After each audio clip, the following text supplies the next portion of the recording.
வணக்கம். இன்றைய முக்கிய செய்திகள். திருவண்ணாமலை சென்னை இடையே இன்று முதல் 50 ரூபாய் கட்டணத்தில் சிறப்பு ரயில் இயக்கப்படும் என்று தெற்கு ரயில்வே அறிவித்துள்ளது.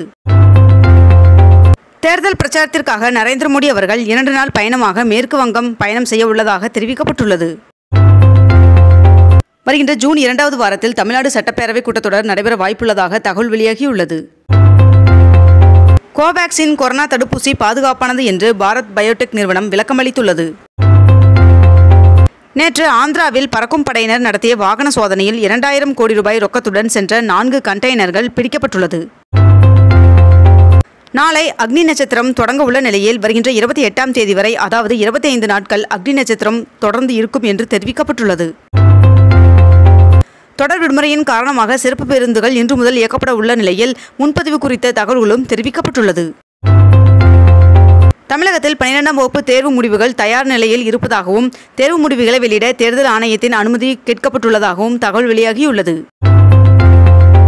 தமிழ்நாட்டில் நேற்று 17 இடங்களில் 100 டிகிரி ஃபாரன்ஹீட்டிற்கு மேல் வெப்பநிலை பதிவாகியுள்ளது. அதிகபட்சமாக கரூர் பரமத்தியில் 111 டிகிரி ஃபாரன்ஹீட் வெப்பநிலை பதிவாகியுள்ளது. வாகன நம்பர் பிளேட்களில் ஸ்டிக்கர் ஒட்டியதாக ஒரே நாளில் நேற்று 471 வழக்குகளை சென்னை போக்குவரத்து காவல்துறை பதிவு செய்துள்ளது. கொரோனா தடுப்பூசி செலுத்திக் கொண்டவருக்கான சான்றிதழில் திடீரென பிரதமர் நரேந்திர மோடி அவர்களின் புகைப்படம் நீக்கப்பட்டுள்ளது. வேலூர் மாவட்டம் குடியாத்தம், பேரணம்பட்டி ஆகிய சுற்றுவட்டார பகுதிகளில் நேற்று ஆலங்கட்டி மழை பெய்துள்ளது. அதிகரிக்கும் வெயிலின் காரணமாக கேரளாவில் உள்ள கல்வி நிறுவனங்களுக்கு மே 6ஆம் தேதி வரை விடுமுறை அறிவிக்கப்பட்டுள்ளது. அயோத்தி ராமர் சுவாமி கோவிலில் குடியரசுத் தலைவர் திரௌபதி முர்மு அவர்கள் சுவாமி தரிசனம் செய்தார். காரைக்கால் அரசு மருத்துவமனையில் இன்று சிறப்பு மருத்துவர்கள் பங்கேற்கும் முகாம் நடைபெற உள்ளது. இன்று முதல் வருகின்ற 6ஆம் தேதி வரை தமிழகத்தில் ஒரு சில இடங்களிலும் புதுவை மற்றும் காரைக்கால் பகுதிகளிலும் லேசானது முதல் மிதமான மழை பெய்யக்கூடும் என்று வானிலை மையம் தெரிவித்துள்ளது. வருகின்ற 5ஆம் தேதி நடைபெற உள்ள நீட் நுழைவுத் தேர்விற்கான ஹால் டிக்கெட் வெளியிடப்பட்டுள்ளது. குடும்ப நல நீதிமன்றங்களுக்கு மே 14ஆம் தேதி வரை விடுமுறை அறிவிக்கப்பட்டுள்ளது. தமிழ்நாட்டில் அரசு தொடக்கப் பள்ளிகளில் 1000 கோடி ரூபாய் செலவில் ஸ்மார்ட் வகுப்பறைகள் அமைக்கும் பணி நடைபெற்று வருவதாக தகவல் வெளியாகியுள்ளது. இந்திய விண்வெளி ஆராய்ச்சி மையம் நடத்திய ஆய்வில் நிலவின் துருவ பள்ளங்களில் நீர் பனிக்கட்டிகள் இருப்பதாக ஆதாரங்கள் கண்டுபிடிக்கப்பட்டுள்ளதாக தெரிவிக்கப்பட்டுள்ளது. தமிழ்நாடு அரசு எம்ஜிஆர் திரைப்படக் கல்லூரியில் மாணவர்கள் சேர்க்கைக்கு விண்ணப்பிக்கலாம் என்று தெரிவிக்கப்பட்டுள்ளது. தமிழகத்தில் இன்று முதல் மே 4ஆம் தேதி வரை வெப்ப அலை வீசக்கூடும் என்று இந்திய வானிலை ஆய்வு மையம் தகவல் தெரிவித்துள்ளது.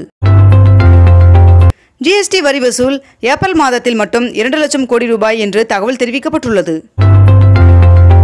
திருவண்ணாமலை அண்ணாமலையார் சுவாமி கோவிலில் 2 கோடியே 23 லட்சம் ரூபாய் சித்திரை மாத உண்டியல் காணிக்கையாகவும் 365 கிராம் தங்கம் ஆகியவை கிடைக்கப்பட்டுள்ளதாக தெரிவிக்கப்பட்டுள்ளது. கடந்த ஆண்டை ஒப்பிடும் பொழுது ஆவின் மோர் விற்பனையானது 30% அதிகரித்துள்ளதாக தெரிவிக்கப்பட்டுள்ளது. ஒரு மாதத்தில் கிரெடிட் கார்டை பயன்படுத்தி ஆன்லைனில் பொருட்கள் வாங்கப்படும் அளவு முதன்முறையாக 1 லட்சம் கோடி ரூபாயை கடந்துள்ளதாக தகவல் தெரிவிக்கப்பட்டுள்ளது.